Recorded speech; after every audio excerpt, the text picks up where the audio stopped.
তোমাদের বলেছিলাম যে গতকাল আমাদের দোকানের পুজো, তো সেই জন্যে আর কি সমস্ত আয়োজন হচ্ছে। দেখো আমি সকাল সকাল একটু রান্না বসিয়ে দিয়েছি।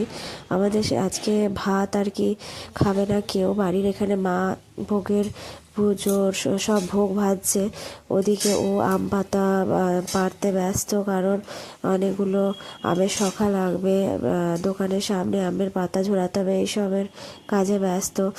আর আমি টুকিটাকি রান্না করে রাখছি। ওদিকে মা, জেঠি বলি, আমার মা সবাই মিলে এতে এসেছে, ওই দোকান ঘরে সমস্ত জোগাড় জান্তি সারছে, কারণ এবার ঠাকুরমশাই চলে আসবে। তো আমাদের সেরকম বিশেষ কিছু আয়োজন ছিল না, কোনো রকমের পুজোটা অ্যাকচুয়ালি দেওয়া হচ্ছিল না। জানি না পুজো কেমন হলো, নিজেদের সাধ্য মতন তো চেষ্টা করেছি, এখন দেখা যাক। বারবারে আর কি ও আর কি এদিক ওদিক টুকটাক একটা পুজো একটা বাড়ির মধ্যে হওয়া একরকম, আর সেখান থেকে গিয়ে অন্য জায়গায় করা, এটা নয় ওটা নয়, ওটা ভুলে যাচ্ছে, ওটা আন এটা আন করতে করতে প্রচুর আর কি ও বিরক্ত হচ্ছিল, কিন্তু কিছু করার নেই। তো আমাদের লক্ষ্মী গণেশটা দেখো একবার, তোমরা বলো কেমন হয়েছে লক্ষ্মী গণেশটা দেখতে। পুরোহিত মশাই বললেন লক্ষ্মী গণেশটা খুব সুন্দর হয়েছে। তো এখন দেখা যাক। তো আমার ছেলে একটু ভিডিও দিয়ে বসিয়েছি, নাহলে তো পুজো দেখতেও দেবে না, করতেও দেবে না, শুনতেও দেবে না। এই পুরোহিত মশাই পুজোতে বসেছে, আমাদের একটু যজ্ঞ করবে বলেছিলেন উনি। আর জানো তো যজ্ঞ করতে গিয়ে যজ্ঞের কাঠ জ্বলন্ত অবস্থায় একটু পড়ে গেছিলো নিচে। এটা কি কোনো রকম শুভ অশুভ মানা হয় আমি ঠিক জানি না।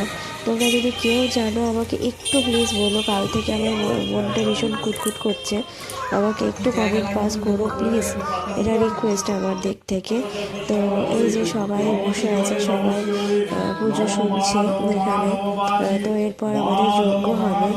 এত হাওয়া দিচ্ছিল কালকে, ধুয়োতে এত ভর্তি হয়ে চলছিল। এই যে দুই মস্তান মিলে কাসর বাজাতে ব্যস্ত, ছেলেকে কাসর বাজানো শেখাচ্ছে। ছেলে তো এত বদমাইশ, ও ওর বাবার কাছে শিখবে কি, বাবাকেই ও শেখাবে, ও নিজেই কাসর নেবে, নিজেই বাজাবে। তো এই যজ্ঞের সমস্ত আয়োজন হচ্ছে। তো আমার মনে হলো পুরোহিত মশাই ভালোই করেছেন পুজোটা। এখন জানি না কীরকম ফলদায়ক হবে পুজোটা, আমাদের সাধ্য মতন করেছি, এখন যা আছে কপালে সেটা তো আর কেউ খণ্ডাতে পারবে না। তো তোমরা একটু আমাদেরকে আশীর্বাদ করো যেন আমাদের আয়ুকাল হয়, আমরা যেন একটা জীবনে একটা জায়গায় প্রতিষ্ঠিত হতে পারি, এই ব্যবসাটাকে আরও বড় অনেক বড় করতে পারি। খুব ছোট্ট আমরা খুব ছোট্ট মানুষ, খুব নিম্ন মধ্যবিত্ত শ্রেণীর মানুষ। তো যাই হোক, এই যজ্ঞ শুরু হবে, যজ্ঞের পরে হোমের ফোঁটা নিয়ে তারপরে বাড়ি যাব, কারণ পাপারও খেতে আর কি অনেক দেরি হয়ে গেছে। এখনই প্রায় তখন প্রায় যজ্ঞ যখন শুরু হয় তখন প্রায় 1:30 থেকে 1:45 বাজছিল। তো এইভাবে কোনো রকমে দিনটা কাটলো, বেশি কিছু আর বলার অবকাশ রাখে না। তো তোমরা একটু আমাকে ওই যজ্ঞের কাঠের যে ব্যাপারটা আমি তোমাদেরকে বললাম, আমাকে একটু কমেন্ট বক্স করো প্লিজ। আমি কালকে পুরোহিত মশাইকেও বললাম, তো পুরোহিত মশাই বললো না এটা শুভ। তো আমি জানি না এটা শুভ না অশুভ, আমার তখন থেকেই মনটা খুব খুঁতখুত করছে। আসলে আমি একটু খুঁতখুঁতে মানুষ, যতই বলো মনে হয় এই বুঝি এই হয়ে গেল, ওই বুঝি ওই হয়ে গেল। আসলে সব কিছুতেই বাধা পড়ে তো সমস্ত কাজে, সেই জন্য সমস্ত কিছু মনে হয় এই বুঝি খুঁত হয়ে গেল, এই বুঝি কিছু প্রবলেম আসবে, এই জন্য ভয়ে ভয়ে থাকি, ভীতু শ্রেণীর তো, সেই জন্য।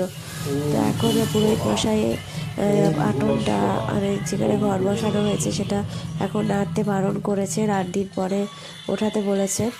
লক্ষ্মী গণেশও এই দোকানেই থাকবে, ওর দোকানে। তো এইরকম করে পুরোহিত মশাইকে তো বললাম যে ভালো করে দেবেন, কারণ আমরা পুজো খুব ভালো এইসব বললাম। তো উনি ভালো করেই করে দিলেন মনে হলো। এইভাবে কোনো রকমের পুজোটা সারা হলো, কারণ সারাদিন খুব ধকল গেছে, সবাই খুব শান্ত মানে খুব ছিল, ক্লান্ত ছিল। এই যে বস্তান দেখো কাসর নিচে রেখে বাজাচ্ছে, কি আর বলবো বলো। ওকে, আজকে এইটুকুই, আর কিছু বলবো না, টাটা, বাই বাই।